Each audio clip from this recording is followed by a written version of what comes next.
मंगल मैत्री to all of you. आज हम लोग स्टडी करने वाले हैं बॉन्ड लाइन स्ट्रक्चर्स। जैसा कि हम लोगों ने हमारी प्रीवियस क्लास यानी कि क्लास 10th के अंदर हमारे हाइड्रोकार्बन चैप्टर में चेन्स को फॉर्म किया था। कार्बन की चेन्स के अंदर 4 बॉन्ड के साथ हाइड्रोजन को रिप्रेजेंट किया था। वो रिप्रेजेंटेशन हमारा स्ट्रक्चरल आइसोमर्स को समझने में हेल्प करता है, जिसको हम लोग इसी वीडियो में आगे देखेंगे। और अगर हम लोगों को हायर क्लास के बारे में बात करनी है तो हम लोग कभी भी कार्बन की चेन को उस तरीके से रिप्रेजेंट नहीं करते हैं। हम लोग उसको एज शॉर्ट एज पॉसिबल, जितना हम लोगों से हो सकता है हम उसे वैसे रिप्रेजेंट करते हैं। तो उसी के लिए हम लोग पढ़ेंगे आज बॉन्ड लाइन स्ट्रक्चर। यहाँ पर हम लोग कार्बन की चेन को कार्बन से ना रिप्रेजेंट करके लाइन से रिप्रेजेंट करेंगे। किस तरीके से, पहले कुछ छोटे एग्जांपल देख लेते हैं। जैसे कि फॉर एग्जांपल हमारे पास चेन आई है CH3 CH2 CH2 CH3। हमें देखना है सबसे पहले यहाँ कितने नंबर ऑफ कार्बन है, 1 2 3 एंड 4। तो ये हुए हमारे पास। अब आप लोग यहाँ पर ध्यान से देखिए, मैंने यहाँ पर जो रिप्रेजेंटेशन किया है उसमें पहला डॉट हमारे पहले कार्बन को शो करेगा, दूसरा डॉट हमारे दूसरे कार्बन को शो करेगा, तीसरा डॉट हमारे थर्ड कार्बन को शो करेगा और चौथा डॉट हमारे फोर्थ कार्बन को शो करेगा। अब दूसरी बात, यहाँ पर बॉन्ड लाइन स्ट्रक्चर को हम लोग जब ड्रॉ करते हैं तो क्योंकि मैंने यहाँ पर सिंपल सा एग्जांपल लिया है जिसमें सिर्फ सिंगल बॉन्ड प्रेजेंट है यानी कि एन स्ट्रक्चर प्रेजेंट है, तो उसका रिप्रेजेंटेशन हम लोग इस तरीके से करते हैं। यहां से हमें क्या बातें पता लगी, यहां से हमें पता लगा कि फोर्थ नंबर ऑफ कार्बन और फर्स्ट नंबर ऑफ कार्बन जो टर्मिनल पे है उनका रिप्रेजेंटेशन सिंगल बॉन्ड CH3 है, जैसे कि आप लोग ऊपर देख पा रहे हैं। और अगर हम लोग बात करते हैं मिडिल, सेकेंड एंड थर्ड, उनका रिप्रेजेंटेशन सिंगल बॉन्ड CH2 है। तो हम लोग क्या बोल सकते हैं कि हमारे पास जो कंपाउंड आया है उसके अंदर क्योंकि सिंगल बॉन्ड था तो रिप्रेजेंटेशन हम लोगों ने कुछ इस तरीके से किया है। इसके अलावा अगर क्वेश्चन कुछ ऐसे होता CH3 single bond CH double bond CH CH3, यहाँ पर आप लोग देखिए कार्बन ने 2 बॉन्ड बनाए हैं, 3 बॉन्ड और एक चौथा बॉन्ड हाइड्रोजन के साथ। सेम यहाँ पर कार्बन ने 2 बॉन्ड बनाए हैं, एक सिंगल बॉन्ड और एक बॉन्ड हाइड्रोजन के साथ। अगर रिप्रेजेंटेशन ये होता तो हम लोग बॉन्ड लाइन स्ट्रक्चर को कैसे ड्रॉ करते, तब हम लोग यहाँ पर क्या करते, अगेन पहला कार्बन, दूसरा कार्बन, तीसरा कार्बन और चौथा कार्बन। नंबरिंग कर लेते हैं 1 2 3 एंड 4। हम लोग क्या देख पा रहे हैं, सेकेंड और थर्ड कार्बन के बीच में डबल बॉन्ड है, तो हम लोग 1 2 3 सेकेंड और थर्ड कार्बन के बीच में एक डबल बॉन्ड बना देंगे। अगर हम लोग इस तरीके से इसको रिप्रेजेंट करते हैं तो ये शो करेगा डबल बॉन्ड को। अब अगर ऐसा हो इसी स्ट्रक्चर के अंदर हम लोग एक हाइड्रोजन और कम कर दें और यहाँ पर ट्रिपल बॉन्ड हो तो हम लोग यहाँ पर शो कर देंगे ट्रिपल बॉन्ड। इस तरीके से हम लोग शो करते हैं bond line structure simple compounds के। लेकिन अगर ऐसा हो हमारे पास कुछ और फंक्शनल ग्रुप भी आ जाए तब हम लोग कैसे रिप्रेजेंट करेंगे। फॉर एग्जाम्पल हमारे पास क्वेश्चन आया है CH2 CH CH3 और यहाँ आ गया है हमारे पास OH। अब हम लोग यहाँ पर हमारा बेसिक नॉमेनक्लेचर का रूल फॉलो करेंगे, यानी कि जहां से फंक्शनल ग्रुप पास पड़ रहा है हम लोग नंबरिंग वहां से कर लेंगे। ये हो जाएगा 1 2 3 4 5 एंड 6। तो इन शॉर्ट में हमें बॉन्ड लाइन स्ट्रक्चर में 6 कार्बन की चेन बनानी है। तो ये जाएगा 2 3 4 5 एंड 6। यहां से हम लोग 1 लेके चल रहे हैं, यहां से हम लोग 6 लेके चल रहे हैं। अगेन टर्मिनल CH3 है, मिडिल वन CH2 है अगर ये सिंगल बॉन्ड है। सेकेंड नंबर पर OH है तो हम लोग इसको यहां शो कर लेते हैं OH। आप चाहे इसको नीचे शो कर लीजिए OH, तब भी ये एज इट इज रहेगा। यानी कि जो फंक्शनल ग्रुप है हम लोग उनको यहाँ पर शो करते हैं लेकिन कार्बन को शो नहीं करते। अब अगर क्वेश्चन इस तरीके से आए, हमारे पास क्वेश्चन आया है CH again CH and CH, और यहाँ पर हमारे पास आ गए हैं डबल बॉन्ड। हमें पता है क्योंकि ये C6H6 है जिसको हम लोग बोलते हैं बेंजीन, और अब हम लोग सीनियर क्लास में बेंजीन को इस तरीके से ना रिप्रेजेंट करके इसको रिप्रेजेंट करेंगे या तो इस फॉर्म में, ये भी एक बॉन्ड लाइन स्ट्रक्चर हो जाएगा, या फिर हम लोग इसको रिप्रेजेंट करेंगे इस फॉर्म में, ये भी एक बॉन्ड लाइन स्ट्रक्चर हो जाएगा। तो ये तो बात हुई हमारी अगर सिंपल बेंजीन हमारे पास है। अगर ऐसा हो कि हम लोगों को यहाँ पर कोई कंपाउंड ला के दे दे जैसे CH3, तो हम लोग इसको लिख सकते हैं ऐसे CH3, इसका नाम होता है टॉलुएन, या फिर हम इसको लिख सकते हैं CH3। अगर ऐसा हो कि हम लोगों को यहाँ पर कोई और फंक्शनल ग्रुप दिया है NO2, तो इसको हम लोग रिप्रेजेंट कर देंगे NO2, नाम होता है इसका नाइट्रोबेंजीन। अगेन दूसरी तरफ पर हम लोग इसको सेम रिप्रेजेंट करते हैं। ऐसे ही हमारे पास aniline, toluene, nitrobenzene, chlorobenzene, number of compounds होते हैं जिनको हम लोग बॉन्ड लाइन स्ट्रक्चर में कुछ इस तरीके से शो करते हैं। तो ये थे हमारे bond line structure. In short में हम लोग बॉन्ड लाइन स्ट्रक्चर को यूज करेंगे जब भी हमें कभी रिएक्शन को कंसाइज करके लिखना है, और ये हमें आना चाहिए क्योंकि हम लोग इस तरीके का रिप्रेजेंटेशन छोटी क्लासेस में करते थे और हायर क्लासेस में हम लोग इसको इस तरीके से पढ़ने वाले हैं। तो ये तो थे हमारे बॉन्ड लाइन स्ट्रक्चर। अब हम लोग बात कर लेते हैं कि अगर हम लोगों को कार्बन की चेन मिली है तो उस कार्बन की चेन से हम लोग आइसोमर्स को किस तरीके से फाइंड आउट करते हैं। अब हमारे पास नंबर ऑफ आइसोमर्स होते हैं, जैसे पोजीशन आइसोमर हो गया, चेन आइसोमर हो गया, रिंग चेन आइसोमर हो गया। तो हम लोग वन बाय वन उन आइसोमर्स को पढ़ेंगे।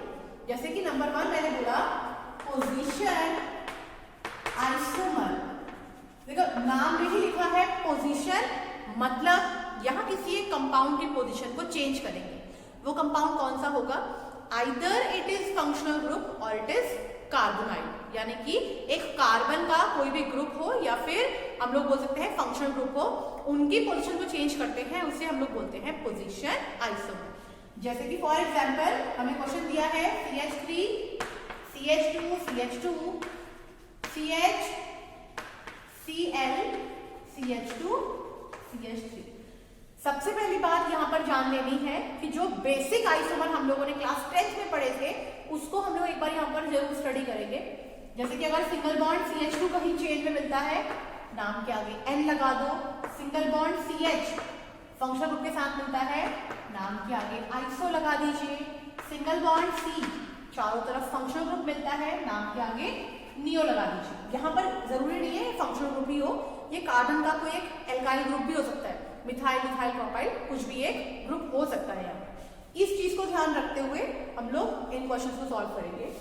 हमें ये गिवन कंपाउंड दिया, सबसे पहले हम लोग इस गिवन कंपाउंड का नाम लिखेंगे क्योंकि बिना नाम लिखे हम लोग पोजीशन आइसोमर को सॉल्व नहीं कर सकते हैं।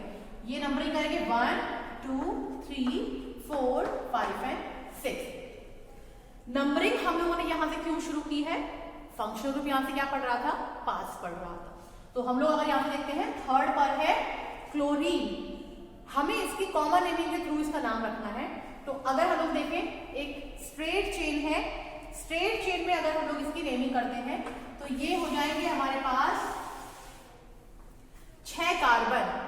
6 कार्बन के लिए हम लोग वर्ड यूज करेंगे हेक्स, हमें पता है कॉमन नेमिंग हम लोग यूज करते हैं YL, हेक्साइल, और Cl को वहां लिखा जाता है क्लोराइड। नाम क्या बनेगा?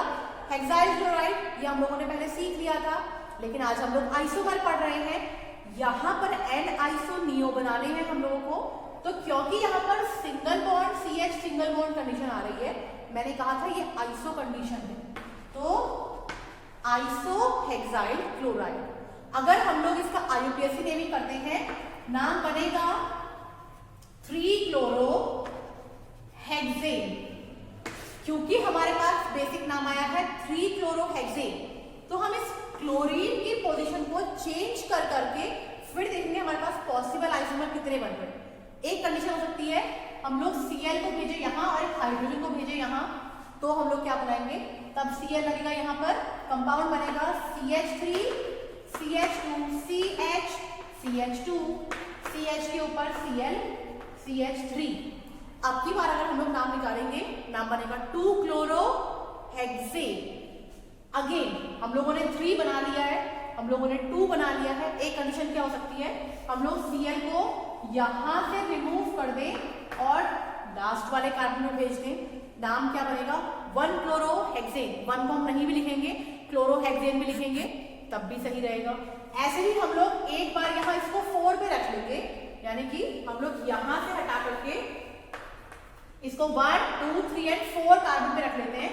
ये हो जाएगा हमारे पास 1 2 3 4 5 6। अब अगर हम लोग यहाँ पर इसको देखते हैं, हम लोगों ने मिडिल वन पर इसको रखा है, तो यहाँ पर ये कंपाउंड बनेगा 1 2 3 4 1 2 3। हमें डिसाइड करना है नंबरिंग कहां से करेंगे। यहां से करते हैं 1 2 3 4 4 पर क्लोरो, यहां से नंबरिंग करते हैं 1 2 3 3 पर क्लोरो।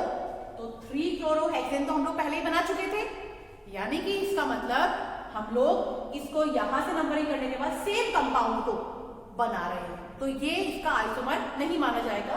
तो 3 पोजीशन 2 पोजीशन 1 पोजीशन, ये बनेगा सिर्फ इसका एक पोजीशन आइसोमर। तो हमें क्या करना होता है, एक्सपेक्टेड हम लोग फंक्शनल ग्रुप को हर जगह पे रख के देखते हैं।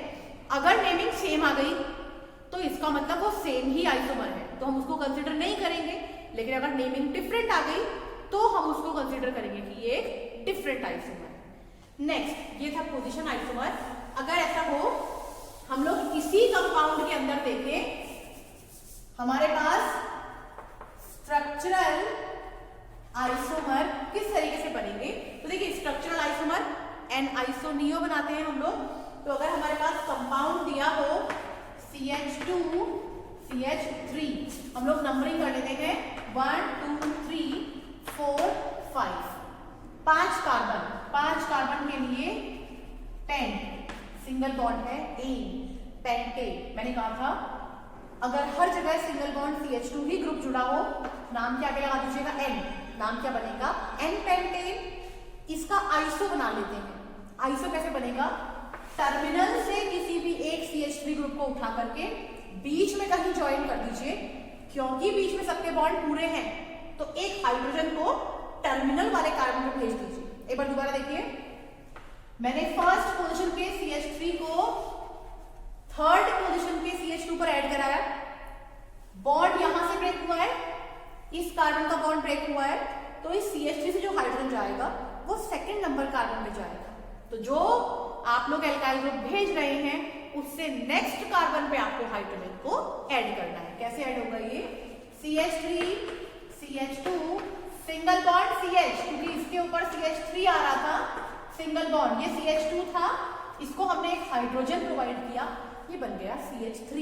नाम अगर हम लोग इसका लिखना चाहें तो ये नाम बनेगा आइसोपेंटेन।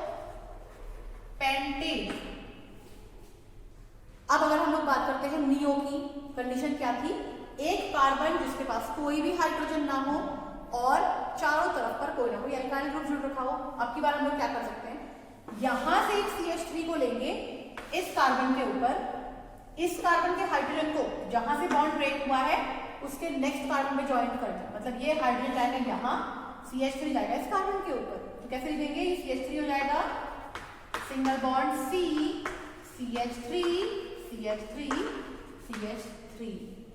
अब की बार अगर इसका नाम लिखते हैं ये हो जाएगा नियो पेंटेन। तो एक ये होते हैं हमारे पास आइसोमर।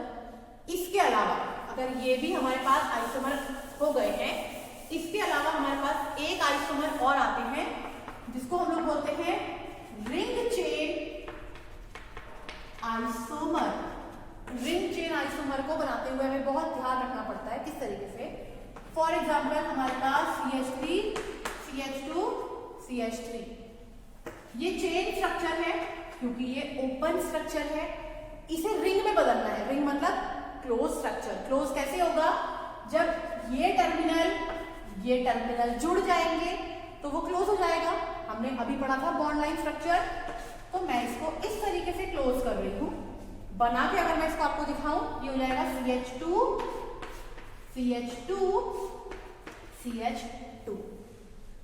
यहां पर 3 कार्बन C3, 6 हाइड्रोजन H6, लेकिन यहां पर ऐसा नहीं है, यहां फॉर्मूला है C3 और साथ में 3 और 3 6 और 2 8।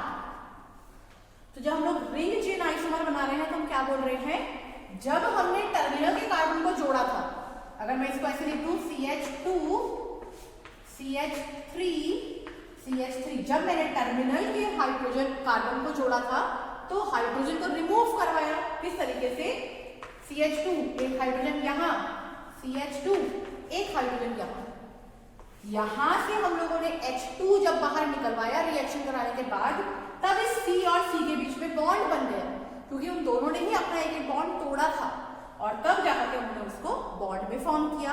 इसीलिए आपने ध्यान रखना है, जब हम लोग रिंग चेन आइसोमर बनाते हैं तो रिंग में हमेशा टर्मिनल के कार्बन जो रहेंगे वो कुछ ना कुछ रिड्यूस ही करते हैं। जैसे कि फॉर एग्जांपल हमारे पास क्वेश्चन कुछ इस तरीके से होता, हमारे पास क्वेश्चन होता CH3, यहां पर नंबर ऑफ कार्बन कितने हैं, 1 2 3 4 5। 5 कार्बन के लिए हम लोग स्ट्रक्चर कुछ ऐसा बनाएंगे।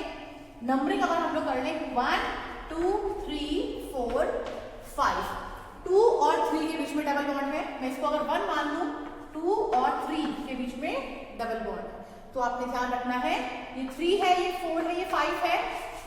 फर्स्ट और 5, जब फर्स्ट और 5 कार्बन जुड़े होंगे तो एक एक हाइड्रोजन को रिमूव किया होगा, यानी कि H2 हाइड्रोजन गैस रिलीज होगी, उसके बाद ही ये चेन किस में कन्वर्ट हो जाएगा, रिंग में कन्वर्ट हो जाएगा। तो इस तरीके से भी हमारे पास क्वेश्चन आ सकते हैं एग्जाम्स में कि कोई भी कंपाउंड दे दिया रिंग की फॉर्म में, बोला उसका चेन बनाइए, तो जब रिंग से चेन में जाएंगे 2 हाइड्रोजन ऐड कर दीजिएगा। अगर क्वेश्चन दिया है चेन से रिंग बनाइए, तो जब भी कभी चेन से रिंग में जाएंगे 2 हाइड्रोजन को रिमूव कर दीजिए। तो इस तरीके से हम लोग आइसोमर पढ़ते हैं, रिंग चेन आइसोमर। तो आज का हमारा topic bond line structure and ring chain isomers, यानी कि इन शॉर्ट में आइसोमर्स। आई होप आप लोगों को क्लियर हुआ होगा। अगर कोई डाउट इसके रिगार्डिंग आप लोगों को है तो प्लीज आप मुझे लिख दीजिएगा, मैं उसको रिप्लाई कर दूंगी। आज के लिए इतना ही।